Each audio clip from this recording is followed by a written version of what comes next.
사순절 첫째 주일 우리에게 주신 하나님의 말씀은 신약성경 요한복음 1장 1절에서 14절까지의 말씀입니다. 신약성경 141면 또 2면에 나와 있습니다. 하나님의 말씀 한 절씩 교독하겠습니다. 제가 먼저 읽겠습니다. 태초에 말씀이 계시니라. 이 말씀이 하나님과 함께 계셨으니 이 말씀은 곧 하나님이시니라. 만물이 그로 말미암아 지은 바 되었으니 지은 것이 하나도 그가 없이는 된 것이 없느니라.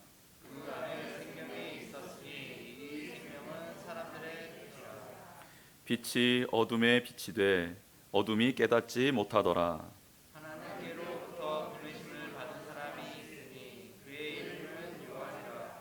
그가 증언하러 왔으니 곧 빛에 대하여 증언하고 모든 사람이 자기로 말미암아 믿게 하려 함이라.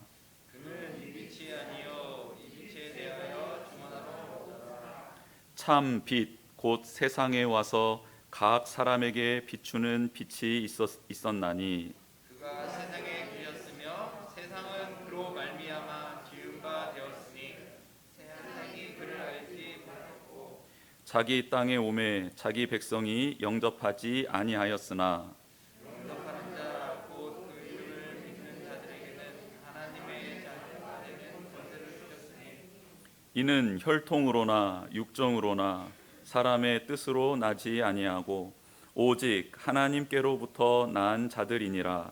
말씀이 육신이 되어 우리 가운데 거하시네 우리가 그의 영광을 보니 아버지의 독생자의 영광이요 은혜와 진리가 충만하더라. 아멘. 저희는 지금 사순절 기간을 보내고 있습니다. 사순절 기간에 들어가지 않는 날이 있습니다. 어떤 날일까요?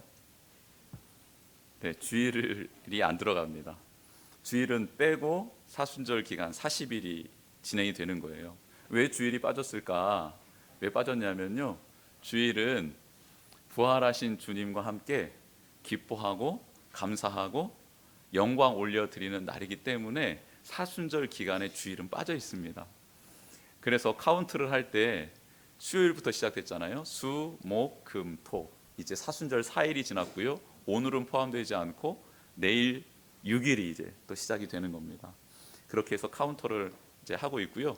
저도 그 사순절을 의미 있게 보내기 위해서 카카오톡 그 프로필에 사순절 넘버링을 하고 있습니다. 그래서 1, 2, 3, 4 이렇게 넘버링을 하고 있고요.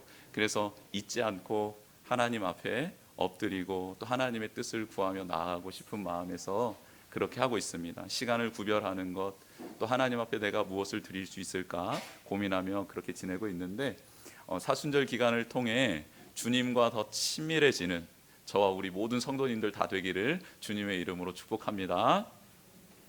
사순절은 예수님의 순환과 고난을 생각하며 주님을 더 깊이 묵상하는 절기이죠. 그래서 이 절기의 주인공은 누구일까요? 바로 예수님입니다. 예수님이 주인공입니다. 사순절을 어떻게 보내느냐라는 이 질문은 좀 말을 좀 이렇게 바꿔보면, 그러면 그 주인공인 예수님은 어떻게 사순절을 보내셨나? 그리고 그 예수님은 어떤 분이지? 나는 그분과 함께 동행하는 자로서 어떻게 살아가야 하지? 라는 질문으로 바꿔볼 수 있습니다. 사순절을 어떻게 보내면 좋을까? 그것은 사순절의 주인공이신 예수 그리스도를 알고 그분이 어떻게 사셨는가 묵상하며 그것을 담기 위해 노력하는 게 바로 사순절을 의미 있게 보낸다라는 뜻에 담겨져 있습니다. 우리는 지금 어둠 속에 속해 있습니다. 예수님께서 이 땅에 오셔서 이제 부활하시며 악한 사탄의 권세를 멸하셨지요. 사탄의 머리를 밟으셨습니다. 그런데 승천하시고 난 다음 재림하실 때까지 이 세상은 완벽하게 하나님의 나라가 구현된 게 아닙니다. 그래서 지금 우리에게 불편함이 있는 거예요. 하나님의 뜻대로 살아가면 뭔가 잘 돼야 하고 기쁨과 감사가 넘치고 평탄대로가 열려야 될 것 같은데, 그런데 예수님이 오시기 전, 재림하시기 전까지는 불완전한 완전한 하나님의 나라지만 그게 아직 완성되지 않은 시간을 살아가고 있기에 우리에게 신앙생활하는데 불편함이 있는 겁니다. 이렇게 우리 주변에는 어두움의 세력들이 있어요. 이 어두움의 세력 어떻게 물리칠 수 있을까 고민이 되죠. 그런데 이 외부의 적과 더불어 또 한 가지 중요한 게 있는데 우리 내면에 있는 어두움입니다. 외면에 있는 밖에 있는 어두움들은 우리가 적을 식별할 수 있고 분별할 수도 있지요. 그래서 어떻게 싸워야 될지 대책도 마련할 수 있습니다. 그런데 내 안에 있는 이 어두움은 우리가 스스로 어떻게 해결할 길이 없습니다. 가장 큰 문제이죠. 밖에 있는 적도 물리쳐야 하지만 내 안에 있는 적, 이 어두움을 어떻게 해결할 것인가 여러분 고민해야 합니다. 우리가 몸이 더러워졌을 때에는 씻으면 그만입니다. 그런데 마음의 상처는요? 마음의 찌꺼기는요, 어두움은요, 어떻게 해결할 수 있습니까? 어두움을 몰아내는 방법을 알려주기 위해 우리에게 참 생명을 주기 위해 요한이 펜을 들었습니다. 그는 우리에게 어두움을 물리칠 수 있는 방법 그리고 생명을 누릴 수 있는 방법에 대해서 어떠한 계획들을 알려준 게 아니고요, 한 분을 소개해 줍니다. 여러분 이제 오늘 보니까 좀 약간 봄 기운이 좀 부는 것 같지 않습니까? 여러분이 봄 기운은요 캠퍼스에 불기 시작하면 난리가 납니다. 제가 제 이야기 잠깐 짧게 좀 하겠습니다. 제가 고등학교 때까지 그 여성들을 이렇게 뭐랄까요, 그냥 이렇게 가까이 하지 않았습니다. 고등학교 때까지. 왜냐하면 이렇게 남자들이 너무 좋더라고요. 남자들끼리의 이 어떤 우정과 이게 그렇다고 제가 뭐 이상한 사람은 아닙니다. 결혼을 했고 아이들도 있습니다. 아무튼 그 여성이랑이 맞지 않는 게 너무 많아가지고 좀 그렇게 멀리했고, 이게 남자들끼리는 좀 뭐가 이렇게 좀 좋아가지고 남자들끼리 참 뭉쳐 다녔어요. 그러다가 제가 대학교에 딱 들어왔는데 이거는 웬걸입니까? 야, 이 캠퍼스에 딱 들어오니까 이 여자 우리 학생들 여학생들이 있잖아요. 그런데 선배님들이 우리를 부르시는 거예요. 밥을 사주겠다고. 그러니까 제가 초등학교가 아니지, 대학교 1학년 신입생이 되면 2학년, 3학년, 4학년들이 미팅을 하는 거예요. 대면식이라고. 그러면 너희들을 와라. 그러면 내가 맛있는 거 사줄게 해가지고 이제 맛있는 거 먹으러 갔죠. 그런데 이제 신입생들이 이렇게 둘러앉잖아요. 둘러앉는데 이제 처음으로 이렇게 서로를 바라보게 된 겁니다. 근데요, 그때 여성이 이렇게 아름다운 존재였다라는 사실을 깨닫게 된 겁니다. 봄바람이 부니까 마음이 바뀌고 또 삶의 자리가 바뀌고 생각이 바뀌고 틀이 바뀌니까요, 이게 사람들이 다르게 보이는 겁니다. 그래서 누군가를 이제 소개를 해주는 거죠. 이 사람 만나보니까 너무 좋더라. 한번 만나봐라. 소개도 해주고 소개팅의 자리도 나가보기도. 저는 소개팅을 한 번도 안 해봤습니다. 그런데 누군가를 소개해 준 적은 있었습니다. 왜냐하면 꽃은 움직이는 법이 아니잖아요. 벌이 움직이는 법이지. 그래서 저는 움직이지 않았습니다. 네. 웃으라고 한 말이니까. 그렇게. 그래서 우리 청년들을 제가 기도하고 있습니다. 우리 전도사님께서 기도하고 있습니다. 꽃이 되라고 기도하고 있는데 가볍게 경거망동하지 마십시오. 가만히 있으면 옵니다. 와요. 아무튼 이 소개팅을 할 때 내가 알고 있는 이 사람 너무 좋은데, 내가 알고 있는 사람 저 사람 너무 좋은데 만나게 해주려면 소개를 해야 되잖아요. 소개를. 근데 어떻게 소개를 합니까? 내가 알고 있는 우리 남학생이 있어요. 또 여학생이 있어요. 그럼 남학생한테 남학생이 좋아하는 스타일이 있을 거 아닙니까? 그러면 이 여학생이 가지고 있는 남자가 흠모할 만한 것들을 발견해서 그렇게 전해줘야 되는 거죠. 그렇죠? 분명히 남학생이 싫어하는 것을 이 여학생이 가지고 있어요, 없어요? 가지고 있죠. 근데 소개팅이라는 것은 어떤 거냐면 이 사람이 그 사람에 대해서 호감을 가질 수 있도록 해주는 것이 소개팅이잖아요. 그렇게 소개를 하는 겁니다. 그리고 관심 있는 분야에 대해서 묻게 되잖아요. 그래서 그 사람은 이러이러한 사람이다라고 딱 말을 해주면 어떻게 결정을 지냐면 그 사람의 이미지가 내가 궁금했던 것 이런 거에 대한 답, 그리고 소개해 준 사람의 내용, 이것으로 그 상대방에 대한 상을 형성하게 되죠. 그렇게 그 사람에게 접근하게 되는 겁니다. 그래서 소개를 어떻게 하느냐가 참 중요하죠. 공관복음이 있고 요한복음이 있습니다. 이걸 사복음서라고 하는데 마태, 마가, 누가복음은 예수님에 대해서 어떻게 우리에게 알려주고 있느냐, 소개하고 있느냐? 하나님 나라의 관점에서 예수님을 소개하고 있습니다. 그래서 하나님의 나라를 다스리고 계시는 분, 이 땅에서 하나님의 나라를 이루기 위해서 오신 역사적인 예수 그리스도의 삶에 대해서 마태, 마가, 누가복음은 그렇게 역사적인 예수 그리스도의 모습을 잘 설명해 주고 있습니다. 그럼 요한복음은 어떻게 예수님을 소개하고 있는가? 요한복음은 이 세 개의 복음서, 공관복음서, 같은 관점으로 쓰여진 복음서가 쓰여지고 난 다음 20년, 30년 후에 기록됐거든요. 그러면 무엇을 위해서 기록되었나?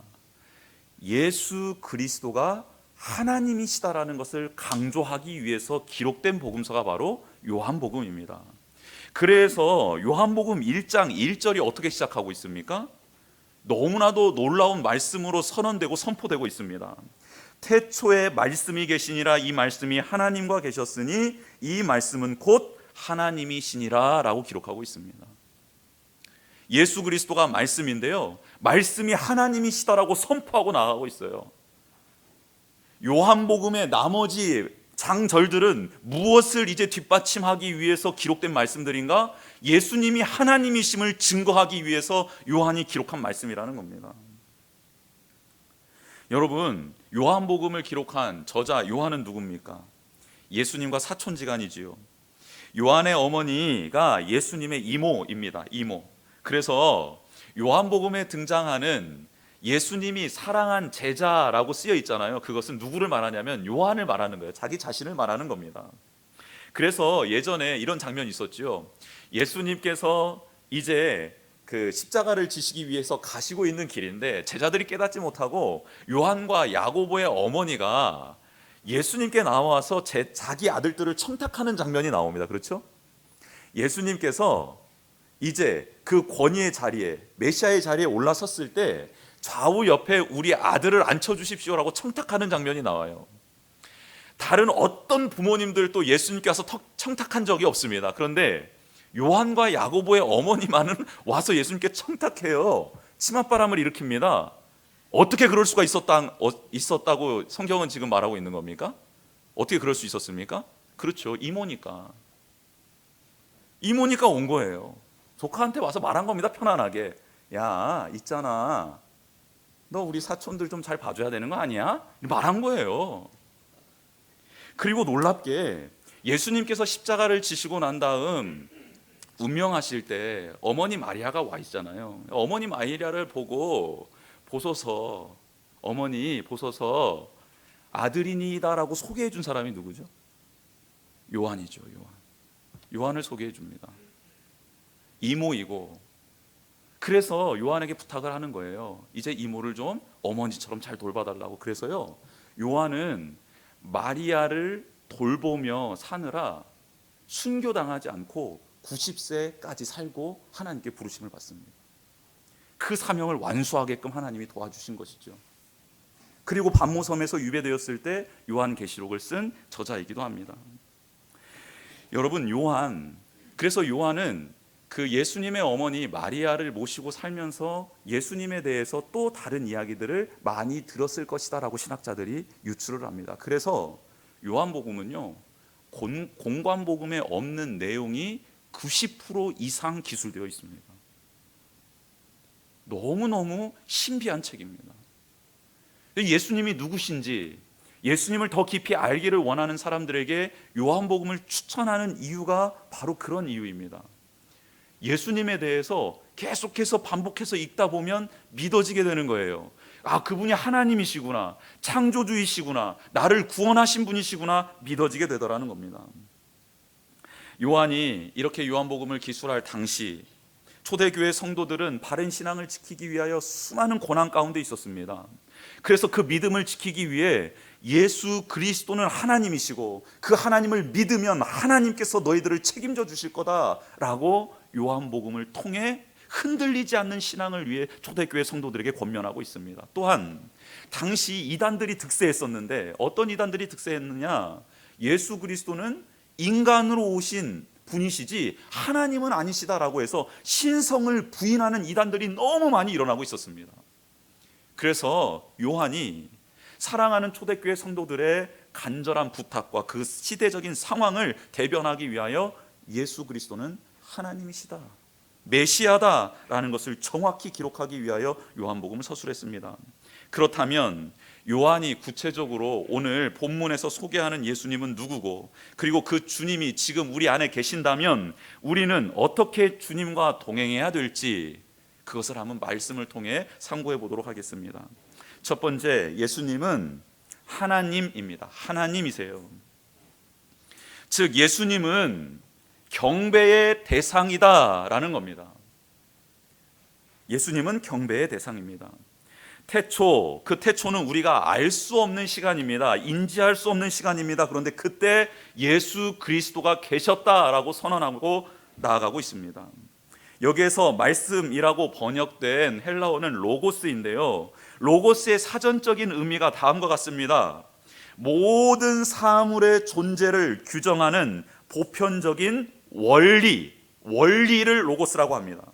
각각의 사물을 고유하고 일정한 것이 되게 하는 형식, 이걸 로고스라고 합니다. 즉 로고스는 당시 철학이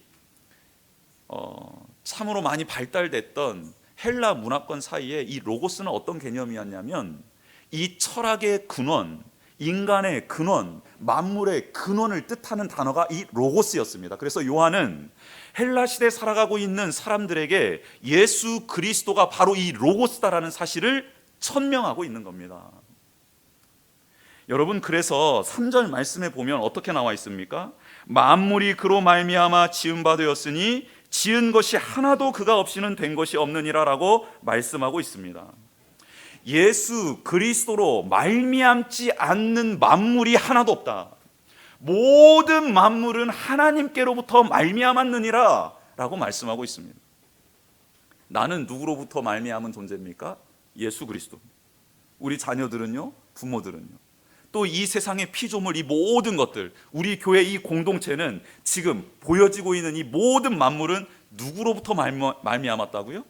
예수 그리스도로부터 말미암았다.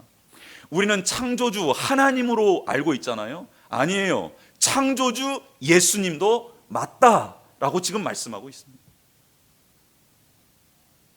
세상의 모든 것은 예수님을 통하지 않고는 존재할 수 없고 해석될 수 없다라는 말씀이기도 합니다. 의미를 제대로 파악하지 못하고 목적도 모르고 살아가고 있는 사람들은 바로 예수님을 떠난 사람들이다라고 성경은 말씀하고 있습니다. 왜 우리가 힘들까? 왜 우리가 방황하게 될까? 왜 우리가 목적 없이 살아가게 될까? 그리고 힘듦 가운데 절망하며 나의 삶을 포기하는 자리까지 나아가게 될까? 그것은 바로 우리를 만드시니 우리로 하여금 삶의 목적을 부여하실 수 있고 뜻을 부여할 수 있고 방향을 제시하실 수 있는 그분, 그 예수 그리스도를 떠났기 때문입니다. 그분을 떠난 자는 온전한 삶을 살아갈 수 없습니다. 그래서 모든 것이 예수님으로 말미암고 하나님이신 그분을 통해 존재한다면 이제는 나 자신을 바라보는 시각이 바뀌어야 합니다. 여러분, 우리는 우연한 산물도 아니고 제품도 아닙니다. 우리는 하나님의 정확한, 예수 그리스도의 정확한 목적에 따라 창조된 이 세상의 유일한 작품임을 명심하십시오. 그래서 우리에게는 정확한 목적이 있습니다. 뜻이 있습니다. 전능자가 이 땅에 보낸 존재이니 우리는 그저 그런 사람이 아니라는 거예요. 이 사실을 받아들이기를 원합니다. 세상의 가치관으로 봤을 때 조금은 뒤처질 수 있습니다. 세상 사람들이 봤을 때, 혹은 세상의 가치관으로 봤을 때 우리는 지금 온전한 존재가 아닐 수 있습니다. 그런데 그런 시선으로 우리를 바라보지 말고 하나님께서 우리를 어떻게 바라보시는지를 먼저 인식하시기를 바랍니다. 나는 너를 걸작품으로 만들었다. 나는 너를 소중하게 여긴다. 나는 너를 향한 뜻이 있다. 그것을 발견하고 그 길을 걸어갈 때 내가 너를 도와주겠다. 하나님 약속해 주십니다. 그래서 하나님이 나를 최고로 여기신다라는 이 사실을 깨달은 자는요, 오늘 하루를 최선을 다해 살아가게 되어 있습니다. 하나님이 나를 사랑하셔서 나에게 지금 호흡을 허락하셨는데, 하나님이 지금 나를 사랑하셔서 내가 돌보라는 사랑이라는 가정을 허락해 주셨는데, 하나님이 나를 극진히 사랑하셔서 내게 뜻이 있어서 나에게 직장을, 사업장을 허락해 주셨는데 어떻게 그 시간을 허투루 보낼 수 있겠습니까? 시간을 쪼개서 쓰는 것이지요. 그 시간을 통해 하나님이 영광 받으실 수 있도록 최선을 다하는 자입니다. 그래서 하나님의 이 비전, 이 말씀, 이 뜻을 깨달은 자는요, 게을러질 수가 없습니다. 부지런해집니다. 그리고 그 소망 가운데 열정이 생깁니다. 감사함이 생깁니다. 기쁨이 생기게 됩니다. 여러분, 그렇게 살아가는 우리가 되기를 축복합니다. 예수님은 그래서 경배의 대상입니다. 우리의 창조주 되시고 우리의 구원자 되시고 우리를 온전케 하실 수 있는 분이시기 때문에 우리는 그분을 마땅히 경배해야 합니다. 그렇게 경배받으셔야 될 그분이 친히 내려오셔서 우리의 손을 잡아주신 것 아닙니까? 경배받아야 될 그분, 높은 곳에 앉아야 될 그분이 내려오셔서 우리가 신음하고 근심중에 눈물을 흘릴 때 우리의 눈물을 닦아주신 분 아니십니까? 여러분, 요한은 예수님과 함께 동고동락했던 인물이지요. 얼마나 성질이 성질이 급하고 막 그랬으면 예수님이 끼고 다녔겠어요. 그렇잖아요. 베드로, 야고보, 요한 끼고 다녔다고 했잖아요. 끼고 다니면서 예수님을 더 친밀하게 봤던 제자 아닙니까, 요한? 그런데 그 요한이요, 그렇게 예수님과 친밀함 가운데 교제하고 예수님의 숨결을 느끼고 호흡을 느끼고 말, 표정, 감정, 그 모든 것들을 다 읽어냈던 요한이 그 예수님을 뭐라 고백하고 있습니까? 그분은 하나님이시다라고 고백합니다. 여러분, 이게 우리의 고백이 되어야 합니다. 나에게 친근하게 다가오셔서 내 손을 잡아주시고 내 눈물 닦아주시고 나를 업어주시고 나의 필요를 채워주시며 나의 마음을 감싸 안아주시고 위로해주신 그 친근하신 예수님, 그 관계가 깊어지면 깊어질수록 그 예수님에 대한 고백이, 예수님은 정말 하나님이시군요 라는 고백이 있어야 된다. 여러분, 이 신비를, 이 은혜를 경험하는 귀한 사순절 기간이 되기를 주님의 이름으로 축복합니다. 너무 가까운데, 너무 좋은데 그분이 하나님이신 거예요. 이 말을 성경은 경외심이라고 표현을 합니다. 경외심. 너무 좋은데, 너무 기쁜데, 근데 그분은 두려워해야 될 존재라는 사실, 이것을 잊지 않는 겁니다. 이 균형이 우리 가운데 있기를 축복합니다. 두 번째로 예수님은 누구라 소개하고 있습니까? 참 빛이라 소개하고 있습니다. 참 빛이다. 9절 말씀입니다. 참 빛 곧 세상에 와서 각 사람에게 비추는 빛이 있었으니 라고 말씀합니다. 여러분, 참 빛이 소개되었다라는 것은 무슨 빛이 또 있다라는 거죠? 거짓빛이 있다라는 겁니다. 거짓빛, 가짜 빛이 있다라는 거예요. 사탄도 광명한 천사로 위장해서 우리 가운데 온다라고 분명하게 성경은 기록하고 있습니다. 광명한 빛을 띠고 우리 가운데 오는 게 천사라는 거예요. 여러분, 가짜 빛이 있습니다. 그의 반에 참 빛이 있다라고 성경은 정확하게 말하고 그 빛이 바로 예수 그리스도시다 라고 천명하고 있습니다. 여러분, 나방, 벌레들 잡을 때 빛을 켜놓죠. 빛을 켜놓으면 그 나방이나 벌레들이 그 빛을 보고 막 달려듭니다. 달려들으면 그 빛 때문에 삽니까, 죽습니까? 죽지요. 띠릿 하면서 다 죽잖아요.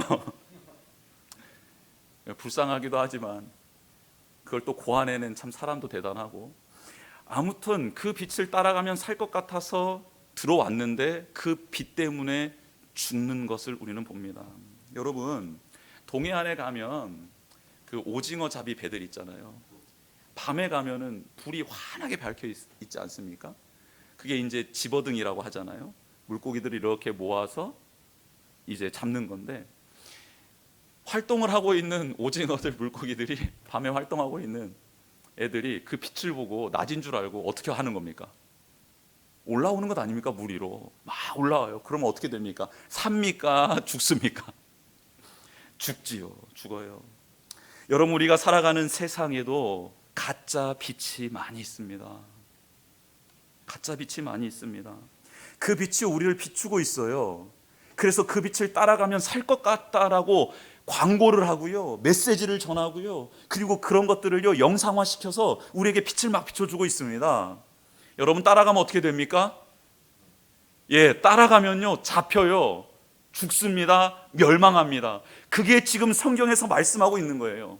참빛, 진짜 빛을 만나면 살게 되는데요, 거짓 빛, 그 빛을 따라가면 죽게 된다, 정확하게 말씀하고 있습니다. 요한이 복음서를 기록할 때도 예수님이 아닌 황제를 숭배하고 황제에게 경배하면 미래가 보장된다라는 말이 매스컴을 통해, 전단지를 통해 수많이 배포되고 있었습니다. 그리고 그게 실제였습니다. 황제를 숭배하면 기초생활권이 보장이 됩니다. 장사를 할 수 있습니다. 모든 것이 보장이 되는 거예요. 그런데 그 황제를 숭배하지 않으면요 기본권이 박탈됩니다. 생존할 수가 없습니다. 생계를 꾸려갈 수가 없는 거예요. 근데 그런 상황 속에서 초대교회 성도들이 반짝반짝하게 빛나는 황금 신상의 그 아우라를 따라간 게 아니고 빈 무덤밖에 남겨놓지 않은 그 예수 그리스도, 이제는 승천하시고 계시지도 않는, 그러나 그분이 비춰주신 그 생명의 빛, 은혜의 빛을 마음에 품고 어디로 들어갑니까? 지하 동굴 카타콤으로 들어갑니다. 지하 12층까지 있는 그 동굴 속으로 들어갑니다. 3층, 4층까지는 빛이 들어올 수 있게 만들어놨지만 그 밑은요 빛이 들어오지 않습니다. 거기서 태어나서 죽는 사람들도 있었습니다. 그들은 어떤 빛을 보고 있었던 겁니까? 그들이 그렇게 살아갈 수 있었던 이유는 도대체 어떤 빛이 그 안에 있었기 때문입니까? 바로 찬 빛인, 생명의 빛이신 예수 그리스도가 그들 안에 있었기 때문입니다. 그들 내면에 들어와 있는 그 예수 그리스도는 그 빛으로 그들의 영혼을 채워주셨고, 그들의 영혼이 빛으로 가득해지자 카타콤, 아무런 빛이 없는 그 세계 속에서도 그들은 공동의 예배 공간을 만들어 그 안에서 찬양하며 주님의 이름을 높여드릴 수 있었던 겁니다. 상황에, 환경에 구애받지 않고 권력과 명예와 힘과 부를 자랑하고 있는 그 황제의 빛나는 면류관 앞에 나아가 그 빛을 따라가지 않고 생명의 빛을 붙들고 그 생명이 신 예수 그리스도가 주시는 힘과 능력으로 그렇게 살아갈 수 있었던 겁니다.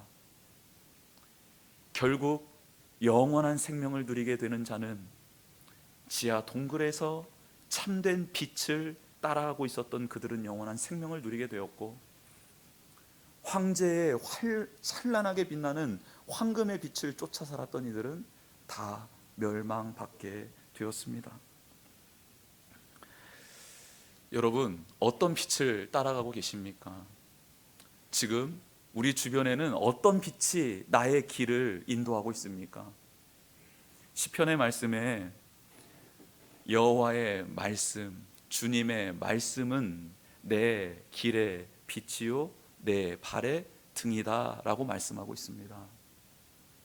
하나님의 말씀을 가까이 하지 않고 말씀을 통해 계시된 하나님의 그 뜻, 예수 그리스도의 그 삶을 우리가 보고 듣고 깨닫고 사랑하지 않게 되면 우리는 길을 잃어버린 자가 되고, 그렇게 참 빛이 아닌 거짓 빛에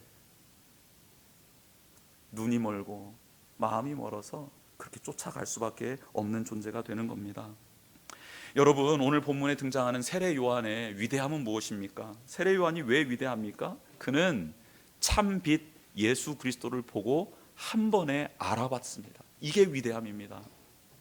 빛을 알아볼 수 있는, 참 빛을 알아볼 수 있는 게 이게 능력입니다. 이게 성령 충만함이에요. 성령님이 오셔서 우리에게 하시는 일이 있지요. 예수 그리스도를 주인으로 모시게 하고 그 말씀이 생각나고 그 말씀을 깨달아 그 뜻대로 살아갈 수 있게 해주시는 게 성령 아닙니까?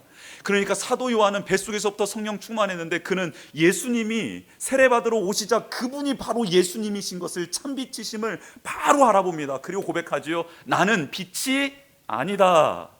이분이 빛이시다. 나는 이 참빛이 예수 그리스도이심을 증언하는, 광야에 외치는 소리일 뿐이다라고 자기를 부인해버립니다. 많은 사람들이 자기를 쫓아왔습니다. 많은 사람이 자기를 따랐습니다. 그런데 나는 아니다, 나는 가짜다, 진짜는 이분이다라고 소개하는 세례 요한의 모습, 그게 그의 위대함 아닙니까?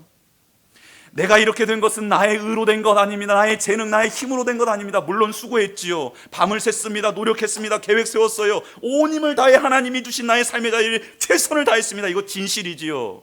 그런데 내가 하나님 앞에, 사람 앞에 고백할 때는 내가 진심으로 최선을 다하여 땀 흘린 이 시간과 열정과 노력이 이거 진짜이지만, 그러나 이것으로 내가 이렇게 살아가는 게 아니라 참 빛이신, 참 생명이신, 말씀이신 그분이 나와 함께 하였기에 내가 이렇게 할 수 있었습니다라고 고백하는 그런 세례 요한과 같은 우리가 되기를 주님의 이름으로 축복합니다. 세상의 빛은 잠시 비추었다 꺼지기도 하고요, 에너지가 고갈되면, 연료가 끝나면 사그라드는 게 세상의 빛 아닙니까? 그래서 실망하는 것 아닙니까? 그래서 거기에서 생명을 끊는 것 아닙니까? 그게 빛인 줄 알고 쫓아가서 그 빛을 잡았는데 그게 꺼져버리자 자기의 생명도 그냥 꺼트려버리는 게 이 세상의 사람들의 모습, 이 세상의 기업들의 모습, 이 세상의 가정들의 모습 아닙니까? 그런데 예수님, 이 예수 그리스도의 빛은 꺼지지 않습니다. 영원합니다. 사그러들지도 않습니다. 그 빛이 태초에서부터 종말의 때까지 일관적입니다. 영원합니다. 변치 않습니다. 신실합니다. 그 빛이 바로 지금 우리 안에 있고요, 우리의 가정을 비추고 있고요, 우리의 기업을 비추고 있고, 우리의 교회의 머리에 빛이 되신 줄 믿습니다. 이 빛이 진짜 빛입니다. 그 빛을 만나면, 그래서 내가 죄인임이 깨닫게 되고, 그런 나를 사랑해 주신 예수 그리스도의 십자가와 그 생명, 그 사랑이 느껴지고 고백되어지는 겁니다. 그래서 나를 보배롭게 여기시고 축복해 주시는 주님의 품에 안김으로 회복되고 치유되는 은혜를 누리게 됩니다. 여러분, 이 빛으로 자신의 모습을 밝히 비춰주시는 그 빛으로 나의 모습을 깨닫게 되는 은혜가 있기를 원하고요, 그리고 그런 추한 나를 사랑으로 안아주시는 그 은혜를 온전히 체험하기를 원합니다. 그래서 이전과 이후가 다른, 이제는 나는 거룩한 존재요, 은혜 받은 존재요, 하나님의 사랑받는 존재요. 그래서 내 삶을 소중히 여기고 나의 사랑하는 이들을 소중히 여기며 하나님이 주신 이 삶의 시간들을 소중히 여기며 그렇게 기쁨으로 주님을 따라가는 저와 우리 모든 성도님들 되시기를 주님의 이름으로 축복합니다. 예수님은 은혜와 진리입니다. 세 번째이지요, 예수님은 은혜와 진리입니다. 여러분, 은혜가 넘치면 어떻게 됩니까? 표정이 바뀝니다. 기뻐요, 행복해요, 감사해요. 어떤 성도님들이 나가시면서 은혜 받았습니다 하고 나가자마자 부부싸움을 하고 또 막 이렇게 하면요, 그 은혜 받은 거 아닙니다. 그 잘못 받은 거예요. 은혜를 받으면 용서가 돼요.